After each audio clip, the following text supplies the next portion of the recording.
राशि news channel, सच है तो बोलेगा। पुलिस आयुक्त वाराणसी के नेतृत्व में चलाए जा रहे ऑपरेशन चक्रव्यूह के तहत रामनगर पुलिस ने एक बड़ी सफलता हासिल की है। पुलिस टीम ने मुठभेड़ के दौरान 2 शातिर अपराधियों को गिरफ्तार किया, जिनमें से एक पर 25,000 रुपए का इनाम था। गिरफ्तार अभियुक्तों के पास से एक अवैध देशी तमंचा, जिंदा कारतूस, खोखा कारतूस, चोरी की चैन और घटना में प्रयुक्त मोटरसाइकिल बरामद किए।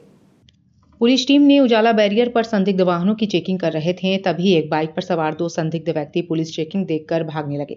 पुलिस ने उनका पीछा किया और घेरने के लिए अन्य टीमों को भी सूचित किया। बाइक सवार दोनों व्यक्ति जब बाल सुधार गृह की तरफ भागते हुए विश्व सुंदरी पुल के पास पहुंचे तो पुलिस टीम ने उन्हें घेर लिया।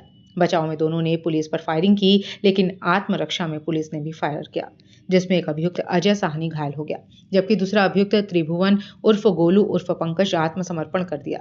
पूछताछ में अजय साहनी ने बताया कि उसकी मुलाकात त्रिभुवन उर्फ गोलू उर्फ पंकज से जिला कारागार में हुई थी। वहां से दोनों ने मिलकर चोरी, लूट और अन्य जघन्य अपराधों की साजिश रची। अजय ने यह भी बताया कि उसने पुलिस बल पर फायरिंग करने के लिए तमंचा रखा हुआ था। दोनों अपराधी मुख्य रूप से वृद्ध महिलाओं को निशाना बनाकर लूटपाट करते थे। हाल ही में इन दोनों ने कोदोपुर में एक महिला से चेन छीनी थी, जिसकी रिपोर्ट थाना रामनगर में दर्ज की गई थी। पुलिस ने इन अपराधियों के खिलाफ कई मामलों में कार्रवाई तेज कर दी है। इनके खिलाफ विभिन्न थानों में कई और मामले पंजीकृत हैं। पुलिस अब यह सुनिश्चित करेगी कि इन अपराधियों के बाकी साथी भी गिरफ्तार किए जाएं और कानून के तहत कड़ी कार्रवाई की जाए। श्रीमान पुलिस आयुक्त महोदय द्वारा चलाए जा रहे ऑपरेशन चक्रव्यूह के अंतर्गत कल रात उजाला बैरियर के पास चेकिंग की जा रही थी। तब 2 संदिग्ध युवक एक मोटरसाइकिल से आते हुए दिखाई दिए। जब पुलिस द्वारा उन्हें रोका गया तो वह विश्व सुंदरी पुल की तरफ भागने लगे। पुलिस द्वारा उन्हें घेर करके पकड़ने का प्रयास किया गया और उस वक्त उन्होंने पुलिस पर फायरिंग की। अपनी आत्मरक्षा हेतु पुलिस ने भी फायरिंग की, जिसमें से एक युवक को पैर में गोली लगी है। उन दोनों का नाम अजय साहनी और त्रिभुवन उर्फ गोलू है, जिसमें से अजय साहनी के ऊपर 10 मुकदमे थाना लंका में दर्ज हैं और त्रिभुवन उर्फ गोलू वेलुपुर के एक लूट में 25,000 का इनामिया है। और क्या बरामद हुआ? इनके साथ इनके पास से एक मोटरसाइकिल जो ये अपराध में प्रयुक्त करते थे और पीली धातु की एक चेन मिली है और इसके साथ ही साथ अवैध असलहा और कारतूस भी मिला है। चंदौली के मुगलसराय कोतवाली क्षेत्र के कुंडाकला गांव में पुश्तैनी मंदिर को लेकर 2 पक्षों के बीच जमकर लाठी डंडे चले। इस हिंसक झड़प में कुल 6 लोग घायल हो गए, जिनमें से कुछ की हालत गंभीर बताई जा रही है। घायलों का इलाज निजी अस्पताल में चल रहा है। पुलिस ने दोनों पक्षों की तहरीर पर मुकदमा दर्ज कर मामले की जांच शुरू कर दी है। कुंडाकला गांव में गंगा तट के किनारे स्थित एक पुश्तैनी जमीन पर मंदिर निर्माण को लेकर विवाद उत्पन्न हो गया। स्थानीय लोगों के अनुसार वर्षों पहले इस जमीन को मंदिर के लिए दान किया गया था, लेकिन कुछ परिवार के सदस्य इस निर्माण के विरोध में थे। विवाद तब बढ़ा जब प्रेमनाथ और उसके परिवार के सदस्य पूजा करने के लिए मंदिर पहुंचे और देखा कि दूसरे पक्ष ने मंदिर को बांस और बल्ली से घेर रखा है। इसके बाद दोनों पक्षों में कहासुनी शुरू हो गई, जो जल्द ही हिंसक झड़प में बदल गई। मारपीट में एक पक्ष से शीला देवी, चंद्रशेखर चौहान, चंद्रभूषण चौहान, रमाशंकर चौहान और सत्यम चौहान को गंभीर चोटें आईं। वहीं दूसरे पक्ष से कार्तिक सिंह, ब्रिजेश चौहान और प्रेमनाथ चौहान भी घायल हुए। सभी घायलों को उपचार के लिए निजी अस्पताल में भर्ती कराया गया है। घटना की सूचना मिलते ही पुलिस मौके पर पहुंची और हालात को काबू में किया। चौकी प्रभारी शिवाला के अनुसार दोनों पक्षों की ओर से थाने में तहरीर दी गई है। शीला देवी ने 12 लोगों के खिलाफ और प्रेमनाथ ने 10 लोगों के खिलाफ शिकायत दर्ज कराई है। पुलिस का कहना है कि गांव में अब शांति व्यवस्था कायम है और आगे की कार्रवाई जारी है। सर कल की रात में सर वो लोग आए 10 बजे रात में।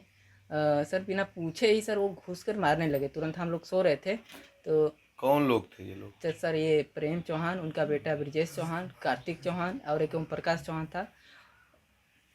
किस बात को लेके ये लड़ाई झगड़ा हुआ? सर ये सब जमीन की बात थी, वो पहले से चल रही थी। उनको लेकर सर अगले हफ्ते भी वो लोग हाथापाई किए थे। कल के डेट में फिर सर वो मार पीट के चले गए। कितनी जमीन का मामला है? सर वही लगभग 2 हिस्सा वो लोग कब्जा करके रखे हैं, वही 2 हिस्से की। इसके लिए आप लोग का कोई कोर्ट कचहरी या कोई जी सर, मुकदमा चल रहा है? मुकदमा तो चल रहा है सर 3 साल से। चंदौली के मुगलसराय अंतर्गत कुंडाकला में लगभग 15 साल से चल रहे भूमि विवाद में 2 दिन पहले मंगलवार की रात फिर एक बार जो है भूमि को लेकर लड़ाई हुई है, जिसमें लाठी डंडे दोनों तरफ से चले हैं, जिसका मुगलसराय थाना में मुकदमा लिखा गया है। तो इसी के साथ हमारे साथ ये कुंडाकला के प्रधान जी हैं। हम उनसे जानना चाहेंगे कि किस तरह का ये भूमि विवाद है जिसको लेकर लाठी डंडे चल रहे हैं। ये सर भूमि विवाद मंदिर का प्रकरण है, जो कि पुरानी मंदिर हम लोगों की यहाँ थी। यहाँ पर हम लोग सोचे कि मंदिर का थोड़ा सा जीर्णोद्धार कर दें, तो यहाँ के लोग नहीं दिए ज़मीन। जी। तो ये हम लोग अपना ज़मीन, चूँकि हम लोग पहले से ही 36 बीघा के मालिक हैं, तो ये हुआ कि भगवान के नाम पर 2 बिस्सा दे दिया जाए। अब ये 2 बिस्सा दे दिया गया, आपस में हम लोगों का बंटवारा भी हो गया, 2 बिस्सा का हिस्सा भी हम लोग दे दिए। लेकिन आज ईगो बना करके मंदिर में पता लगा कि गाय भैंस बांध रहे हैं और तमाम तरह के विवाद। हर मंगलवार को बड़े भाई आते हैं यहाँ पूजा करने।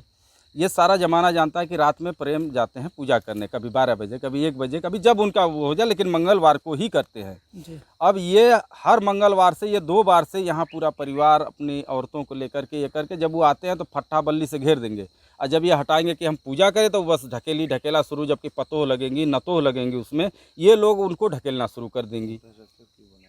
ये बताइए कि यहाँ पे जो मंदिर का स्ट्रक्चर बनाया गया है, उसके बाद वहाँ बल्ली से भी गड़ा गया, ये सब किस वजह से? ये वही वजह है कि इसमें जो है बदनाम करने का बस साजिश रचा गया है। चूँकि ये हमारा आगे प्रधानी का चुनाव है, अच्छा, और इसमें सिर्फ बदनाम किया जा रहा है कि किसी भी तरह से अनिल को बदनाम तो करिए। ये जो मंदिर बनाया गया, तो ये किसके खर्चे पर बनाया गया और किसकी जमीन पर बना हुआ है? ये पूरे हमारे गांव के लोग चंदा दिए हैं, जिसको जो अटा, कोई 1000, कोई 500, यहाँ तक कि जिसकी जमीन में बना है वो भी चंदा दिया है। किसकी जमीन में बना है ये हमारे रमाशंकर भैया जमीन दान में दिए थे। अच्छा, जब हमने कहा कि भाई ज़मीन मंदिर का बन जाना चाहिए, तो हमने उनको 10 बार कहा कि आप अपनी ज़मीन का कीमत बताइए।